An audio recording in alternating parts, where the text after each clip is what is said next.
I forgot I was an alcoholic. I just didn't drink anymore.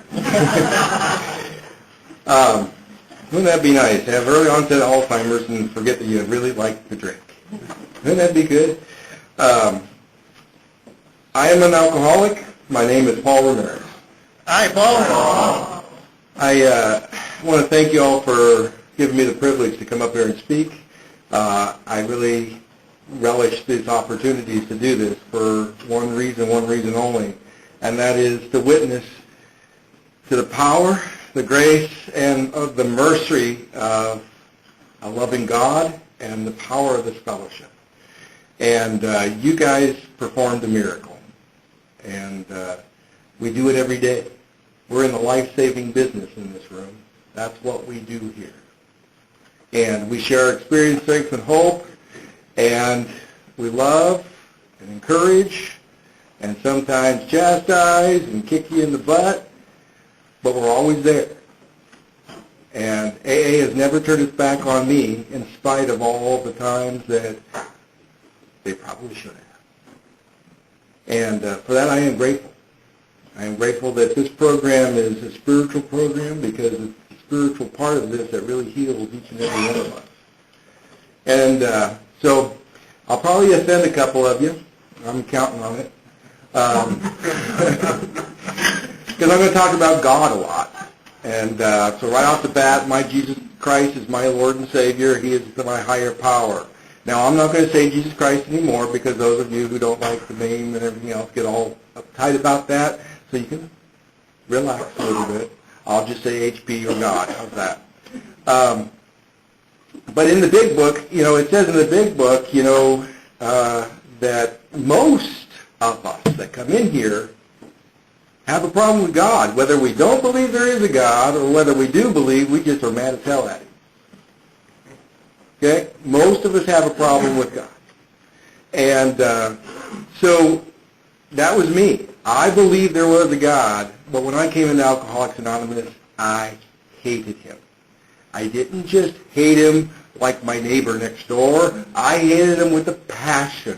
I drank at Him night after night after night because He ruined my life. And I'll get into that in a little while. I grew up in Beatrice, and when I was 7, we moved to Colorado. But before we moved, there was a lot of sickness going on in my family. On the outside, my parents were pillars of the community. We owned a business, and they were pillars in the church and all kinds of things. And we just looked like this really together family. At home, I was being sexually molested and beaten on a regular basis.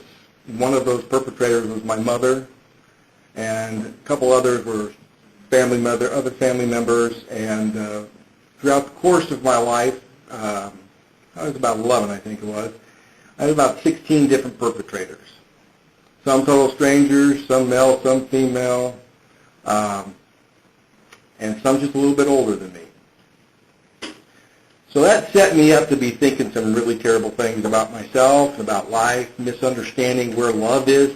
The people that are supposed to love you the most are doing these terrible things to you. And so when other people say, I love you, it's like, oh, please don't. That's pain. That's pain. That's hurt. I don't want you to hurt me.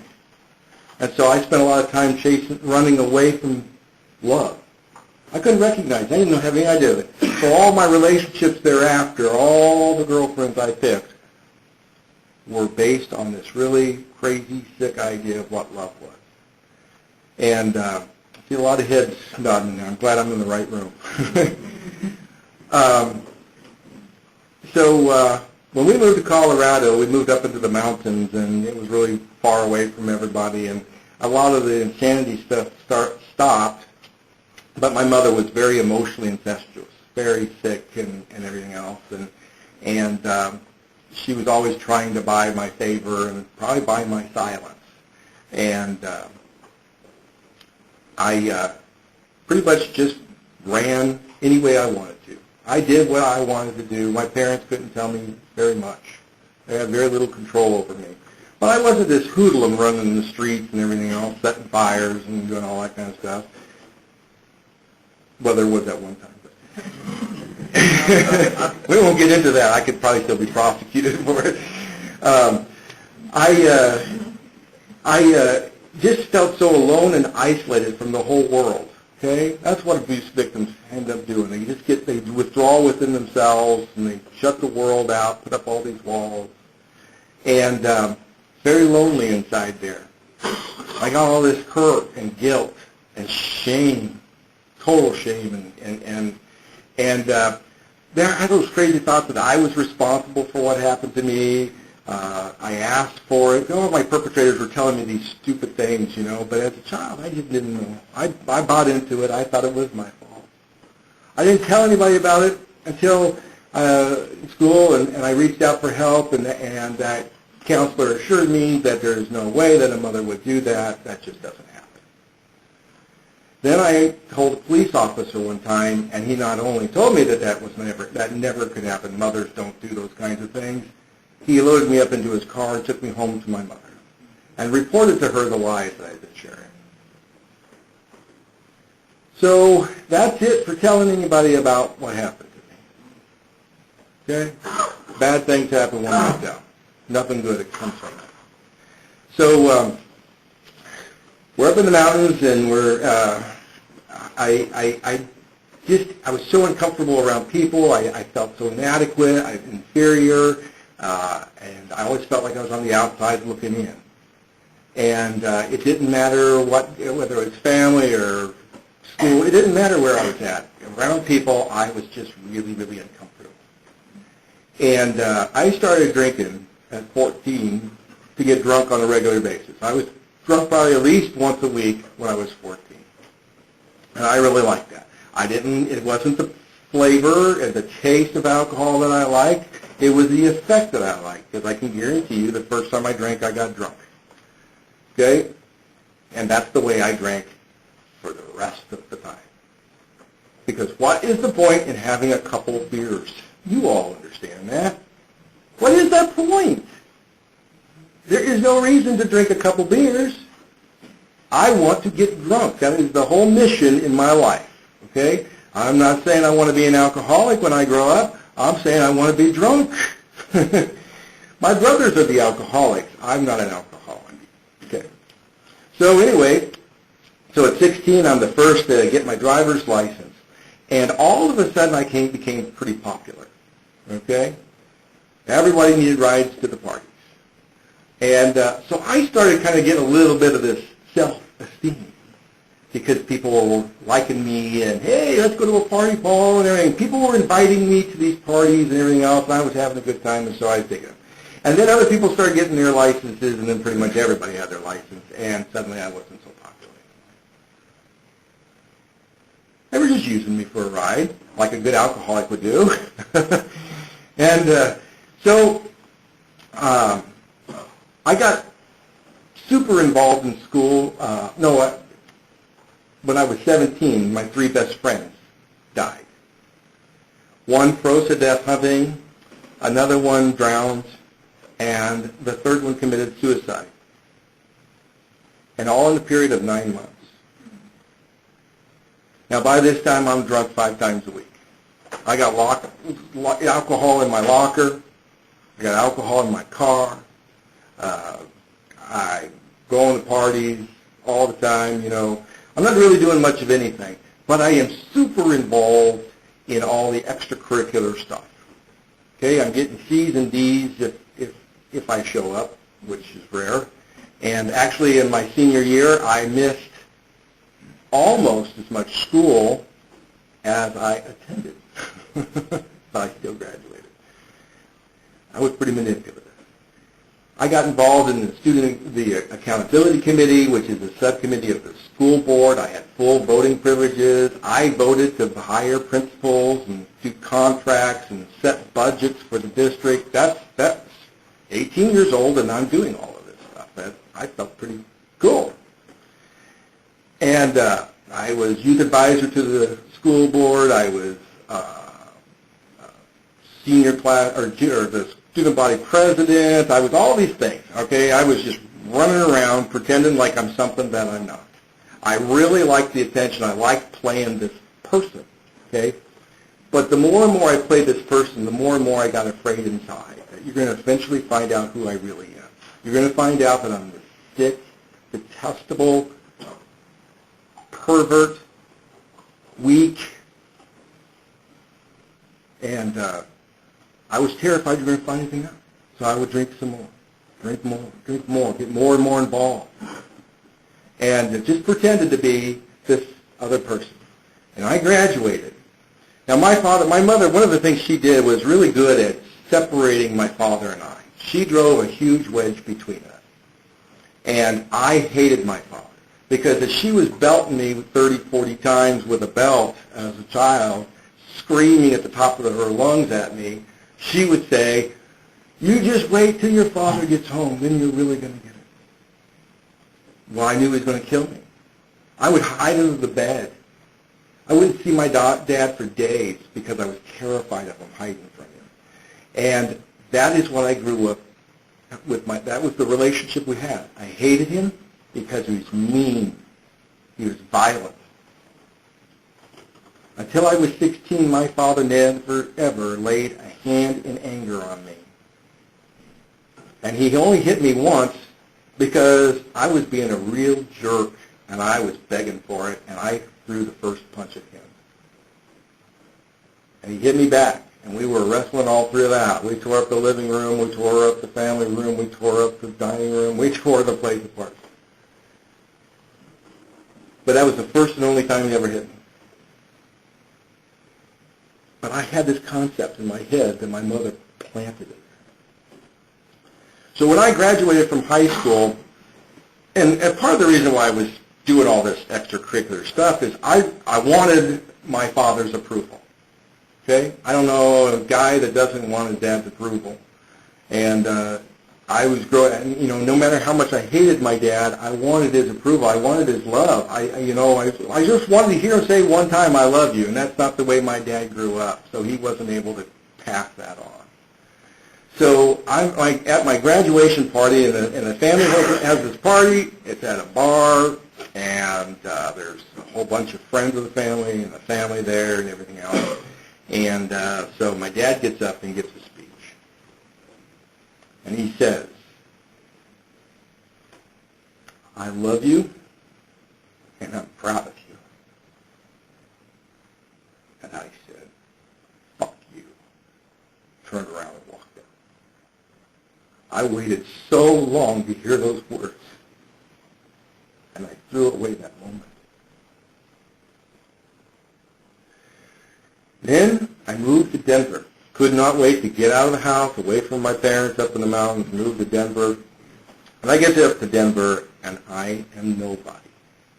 No one knows who the hell I am. They don't know I'm the king shit of Woodland Park High School. They don't know that I served. I'm helping the school board. They don't know any of that nonsense. There are millions of people up there in the Denver metro area, and not one of them knows me except my sister. And that's it. I'm nobody. And so more loneliness, more despair, all these feelings, this guilt and shame and remorse and disgust and all that kind of stuff, and anger, it's just overwhelming me. And I'm drinking and drinking and drinking and drinking. And so one day I got myself into a situation I couldn't get out of, and I got raped at 19. Cycles just keep repeating themselves over and over and over. More guilt, shame, remorse, fear that anybody's going to find out what happened. If I were a real man, I could have defended myself. I wouldn't have let this happen. All of that. And then I got to thinking, well, if this happened to me, maybe I am gay. And so it's like all that fear, guilt, and shame of that idea in my head. And if you are homosexual or lesbian, this is me. I'm not a homosexual. And to think that I am is really painful and bad. If you are, that's your business. I'm not saying you're right or wrong. I'm just saying that for me it was wrong. And so then this big battle started in my head. I'm gay, I'm straight, I'm gay, I'm straight, I'm gay, I'm straight, I'm gay, I'm straight. And I couldn't. So I would go out and I'd find all these girlfriends, and I would have all these sexual conquests with women, as many as I could have, just to say, get a little notches on my belt and say, see, I'm not gay. It didn't work. More guilt, more shame, more remorse. How I was treating women. I know you don't treat women that way. You don't treat anybody that way. Just using them for that.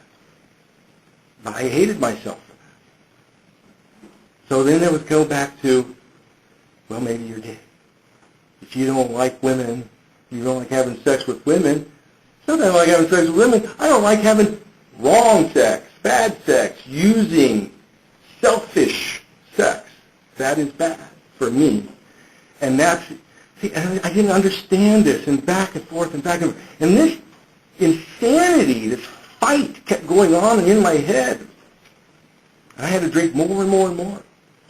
And I got involved in this relationship with a woman, and she was just like my mother, abusive and all that. And so in 5 years, we were broke up 9 times. A match made in heaven. An alcoholic relationship. I love it. And to prove to you how healthy I was at the time, one of the times that we broke up, I sat out in front of her apartment building and watched to see who was coming and going. Because even though I'm not with her, I don't want anybody else to have her. She's still mine, still mine. So, and I thought it's not unusual for a guy to sit out in front of his ex-girlfriend's house for 7, 8 hours, right? Right? Come on, guys. I know you've done it. And you ladies aren't off the hook either. So, anyway, that's how healthy our relationship was. And so I chased her to Lincoln. She moved back here to Lincoln, and then one of the 5th time, I guess, I came back here to Lincoln to get married again. We were engaged 3 times, bought a dress, paid for the church, the whole works. Not this time, maybe next time. And so anyway, so here I am. I'm in Lincoln, Nebraska, and in front of her entire family at her brother's wedding reception, she dumps me. And the whole family, the extended family, friends of the family, all go, God, she is such a bad person. And her mom says, you don't deserve that, Paul. You're such a great guy. Didn't matter. Poured myself into another bottle and stayed there until one day I'm at the bar, my regular bar. My class of bars went from nice at this 24 years ago. They're $4 drinks, so that was pretty damn expensive. And and then by the time towards the end of my drinking, I'm drinking at Sandy's, that 2 1/4 pitcher, and I quit drinking with normal people and started drinking with people like me because I stood out. I didn't like standing out in the crowd if it was because of my drinking.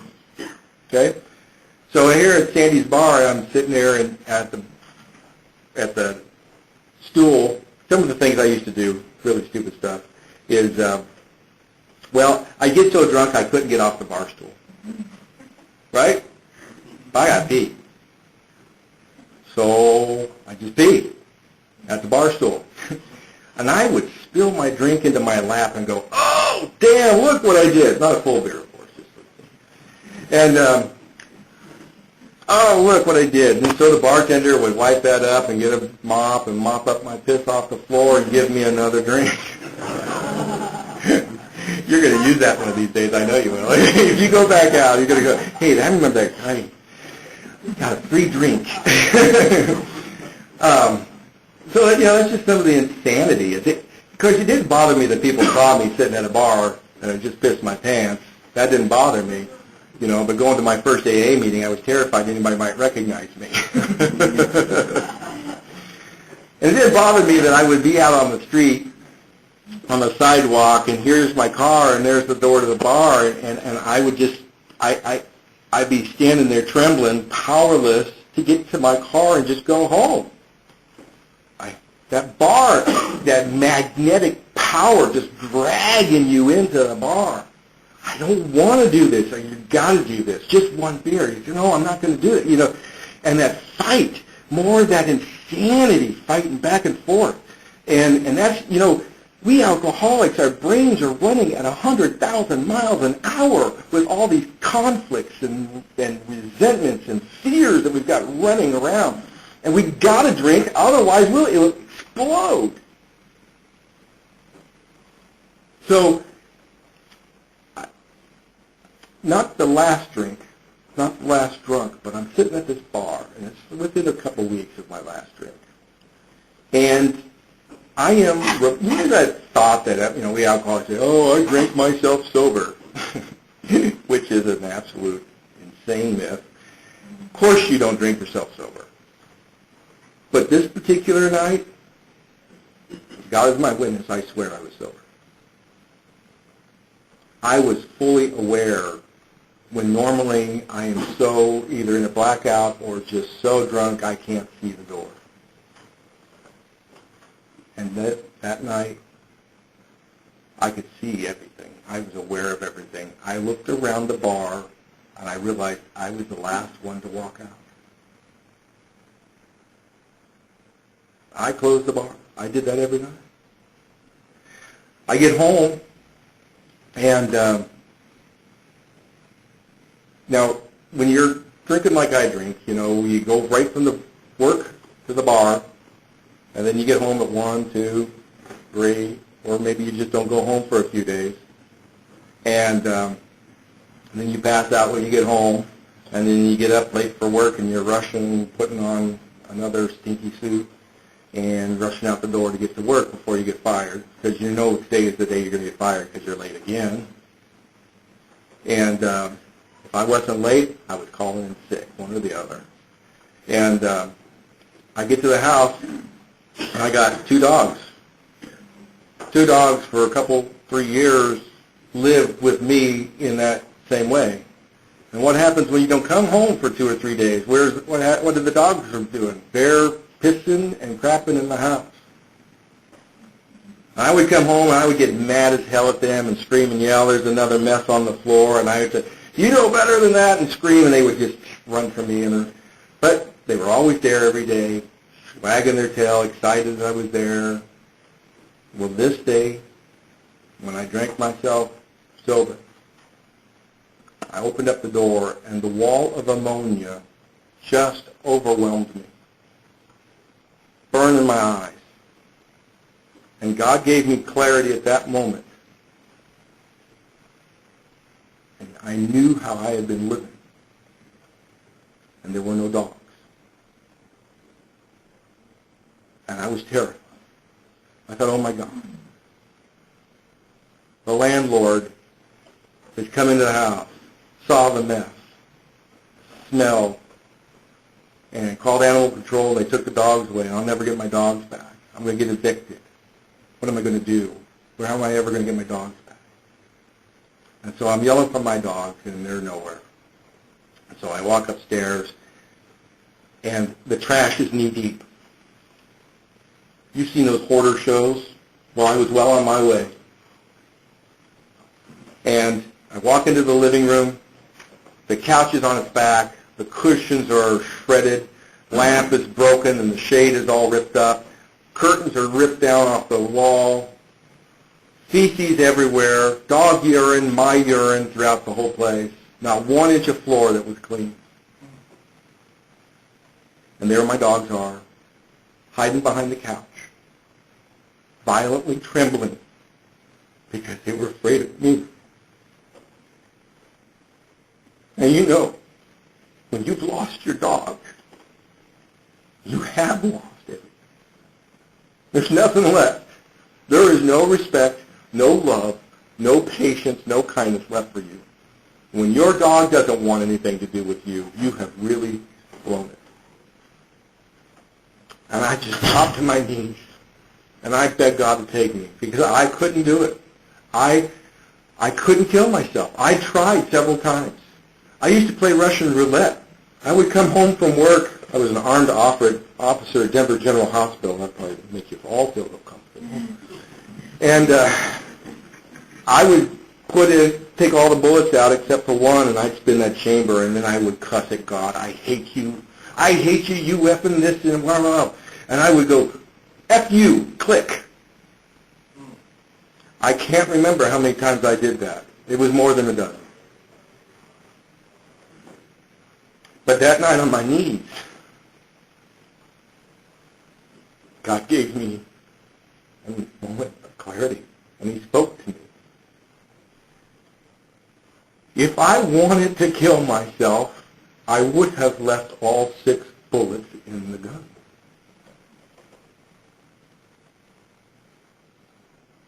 And that left me with one thing. I don't want to die. I just don't want this pain anymore. So the next morning I go to work, and I get to work. Now remember, I'm always late or absent, always hungover from the night before or still drunk from the night before. And when I walked into the office early for the first time in 3 years, I surprised everybody. And the project manager yells, "He's here!" And then when I looked around the showroom floor, everybody just scattered. And God gave me that moment of clarity. I became so overwhelmed, I realized that every day I came in here, and the first thing I did is I start verbally attacking everybody to put them on the defense so that they don't point out all the nonsense I did the day before, all the appointments I missed, all the orders I screwed up. And I just burst into tears and dropped my briefcase on my desk and ran out, and I get in the car, and I'm crying so hard I almost have an accident. So I pull into the parking lot, and when I finally collected myself, I looked up over the dashboard, and the door right in front of me, Lincoln Council on Alcohol and Drugs. I'd never been there before. I hadn't even been in that little parking lot before. I had no idea. And I accepted that God was trying to direct me to help. So the day I get my evaluation results, by the way, I wrote a bad check, $35, to get that eval, which I later made good. The morning I get the results, it said, inpatient treatment, halfway house, blah, blah, blah, and I'm thinking, well, that doesn't apply to me. I have a place to live, and that, all that kind of stuff. Anyway, that morning I get back to the office, and there's a message from my brother, and he wants to meet me for lunch. So I meet out at Shoemaker's with him. Now, my brother's an over-the-road truck driver, comes through Lincoln 5 times. I haven't seen or heard hide nor hair of him in 9 months. And the day I get my evaluation, he calls. My brother's been sober 4 years at this time as a member of Alcoholics Anonymous. So I get there to Shoemaker's, and as soon as he sees me, he realizes. And he says,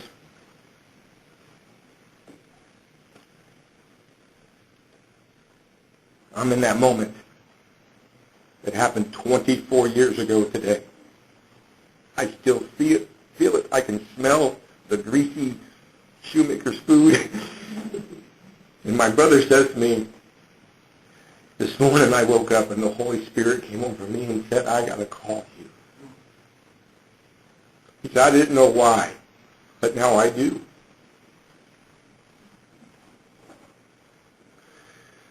So this is God starting to slowly pull back some of that iron and that I had plastered over myself to protect me from anyone. And he got me to my first AA meeting. And in that first meeting, I'm so terrified. I'm so afraid anybody would see my car outside of an AA place that we parked several blocks away. And I get in there, and I'm sitting on the ground, and or in the chair. My brother, you got to know my brother. He loves attention. He loves to command a room. So as it's going around and people are sharing, I'm getting ready to throw up. Okay, I'm so scared I'm going to puke. But I need a drink. I'm starting to go through DTs. I'm trembling, and I'm going to puke. So anyway, as people are talking, excuse me, I hear bits and things, half a sentence here, a word there, whatever, and I start to realize that you people have the answer. You people know where I'm at, and for the first time in my life, since I was a 2-year-old little boy, I felt less lonely. My brother stands up and he says, "I'm Mike Ramirez." I'm like, "Oh God, the last name." Oh no. He's standing up, isn't he? I can't even look at him. I'm just like, God, I don't want anybody to look. And I go, "Just don't say my name. Don't say my name. Don't say my name. Don't say my name." And he says, "I'm Mike Ramirez. I'm an alcoholic." "Hi, Mike." He says, "This morning the Holy Spirit came over me and told me I needed to reach out to my little brother. But I have a load of produce that has to get on the road, and I can't stay here. I want to stay here to help him, but I can't. So I am entrusting him to you. You saved my life. I know you can save his." And you have. So I went home and detoxed, and then, which was really stupid, but God, once again, was taking care of me. I'm puking in my bed, which didn't matter because I already pissed it and crapped in it too. And I'm thinking it's time to get a new bed. All the walls are moving in and out, and all the wonderful things that when you're going through DTs and stuff. And because by the time I quit drinking, I had an enlarged liver, but I was 40 pounds underweight. So when I'm walking around, it looks like I got this football over here under my shirt. And I had the beginnings of esophageal varices. We lose a lot of our fellowship. It's when the veins in your throat or the vessels or whatever, which is it? There's a doctor in the room, but I won't point him out. Whatever, the blood, they break open and you just choke on your own blood. Okay? Now, you might bleed to death, but you're going to choke to death first. And if you got to need emergency people right there, you might survive it. So I can feel it. It's like razor blades when I drink that first beer, and after that first beer, I'm fine. And I'm shaking, and my skin is yellow, my eyes are yellow. And so I went to, I'm running out of time, so I got to talk about the most important stuff here. I set that up so you can really understand God's grace and God's mercy. You needed to hear that stuff in the beginning to know what this last 24 years has been. I've had several sponsors, and all have died except for the last one. I swear I had nothing to do with that. I didn't cause cancer. But anyway, the first sponsor got me right into the big book.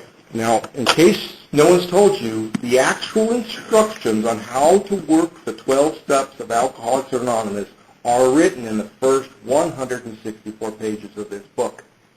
Now, the 12 and 12 elaborates on that a bit, but the instructions are in the book. Okay? So if you don't know how to work the steps, get a sponsor, and I guarantee you don't know how to work the steps, and get a sponsor, and if your sponsor isn't taking you through the book line by line, you need a different sponsor. That's just my opinion. It's not, doesn't say that anywhere in the book, but that's my opinion. And if that pisses you off, okay. Now, these instructions, that sponsor taught me how to read the black words on the page and not between the lines, okay? Because we alcoholics like to say, well, we know better than that. Well, obviously that's not what they meant. They meant this, right? And we can argue and justify and rationalize and, tell ourselves right into the grave. And that's what we usually do. If we don't get the spiritual help, that's where we usually end up, is in the grave. Institutions, insanity, what is it? Jail, insanity, or death. Yes, okay, there you go. Love those options. Only an alcoholic, though, will go, spiritual help, alcoholic death. I'm not tell me about that spiritual, no, okay, alcoholic death, but that's not going to happen today, right? Spiritual help. We're the only ones that would even contemplate that. Sane, normal people who are not alcoholics go, after they're first drunk, they go, oh God, I'm never doing that again. Not us. We're like, hey, where can we line up the next drink? Okay? We are not like them. We have a disease called alcoholism. Okay? If everybody had this disease, there would be no earth. We would have blown it up by now. So, we are different. Therefore, we need our medicine. We have this disease, we need our medicine. For me, the medicine is spiritual help. This big book, these 12 steps, don't talk about alcohol except in the first step. Have you noticed that? Why is that? Because it's pretty damned unimportant. Drinking is but a symptom of our disease. It isn't the disease. The other 11 steps deal with the rest of the disease.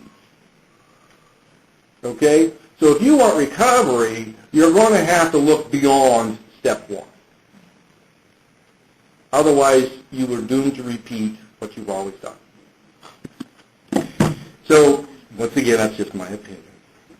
But I got 24 years, and I've seen a lot of people come in and do that first step. Some of them will go 1 and 12. And miss all the ones in between. So, the next thing is, you got to have a God. People told me in AA when I was that first time when I got in there, oh well, if you don't have a higher power, we don't hold much hope for you. And I'm thinking, well, just maybe this God's going to help me. But I hate him. I don't trust him. Look how he screwed up my life. Look what he did to me. He's punishing me.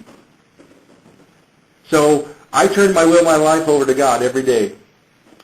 First prayer was, are there any children in here at all? Not attitude. So my first prayer was, God, I hate you, you motherfucking cocksucking bastard. I hate you. Here's my will and my life. I would scream it so loud I would lose my voice. Day 2 and 3, same thing. Next week, God, I hate you. Here's my will and my life. Same thing. Next week, God, I don't trust you, but here's my will and my life. Still screaming. Until I realized I had 30 days of continuous sobriety.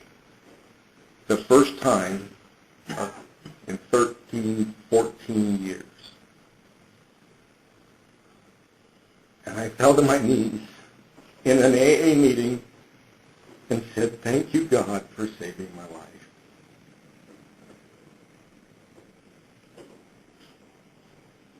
Ten years sober, I was still asking God to prove himself to me. Save me from that sickness, save me from that insanity, save me from all that stuff. And I was still asking God to prove himself to me. I knew he could. I had no doubt that there ever was a God. But I was still asking him to prove himself because I didn't feel worthy enough. I didn't think I was good enough. 14 years later, from that day on, he's never had to prove himself to me again. Do you all mind if I go over like 1 minute? Is that all right? If you need to leave, go ahead and leave. I won't be offended. But we'll get your name. So. Last year, this is the fellowship, folks. Last year I got sick. Got an infection in my foot.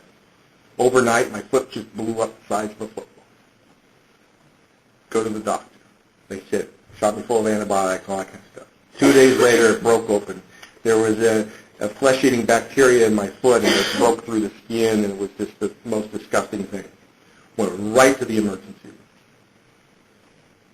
Doctor says, well, now that you're here, I'm sure we can save your life, but I don't think we can save your foot. And walked out. I was terrified. Mortified.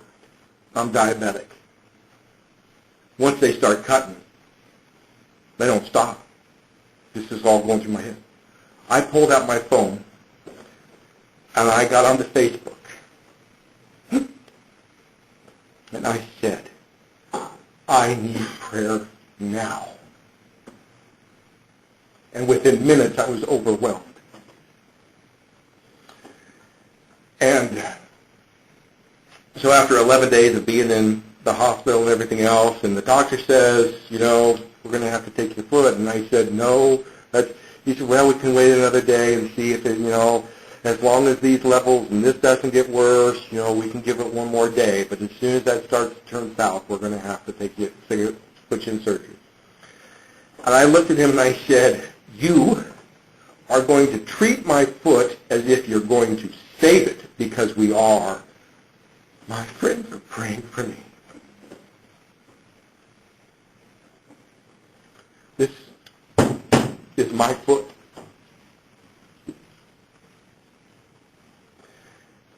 After I got out of the hospital, I had to keep my foot elevated.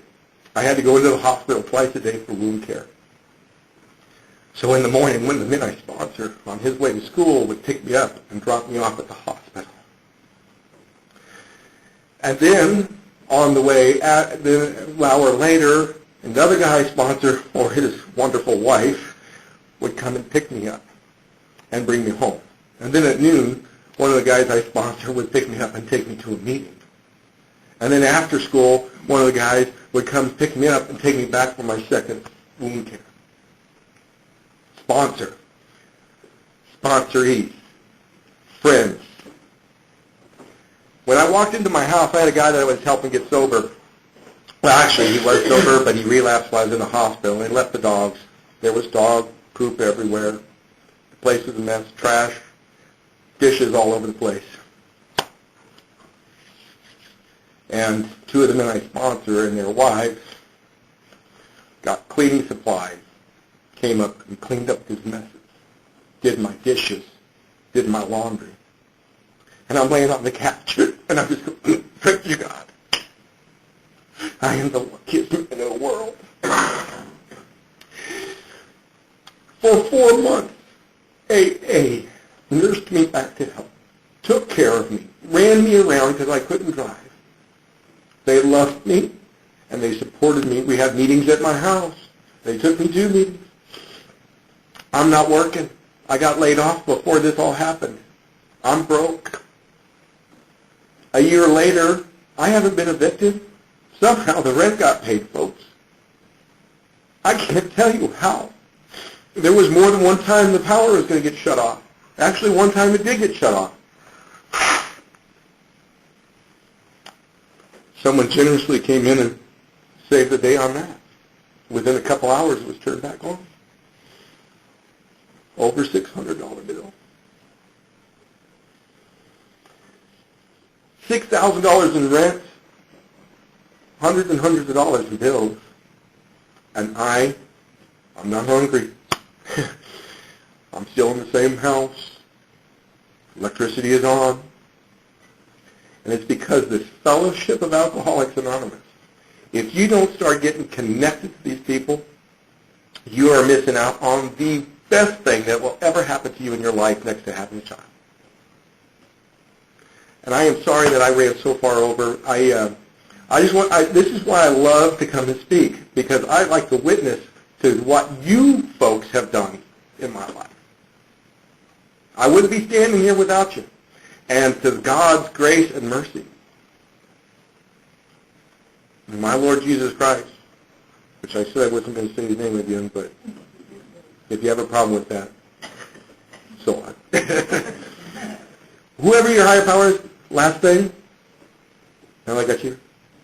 There's a lot of this. Anything can be your higher power in AA. Okay, that's not AA's. And if anybody wants to battle it out with me after everybody goes, I'd be happy to do that. This big book doesn't say your God has to be Muhammad or David or Buddha, but it says what your higher power has to be able to do. The oak tree in the backyard, can it relieve your obsession to drink? Can it restore you to sanity? Can he make a fellowship grow up around you?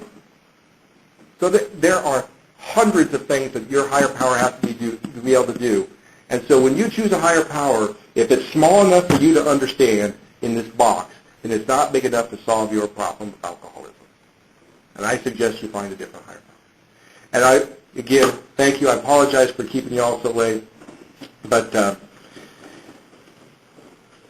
it.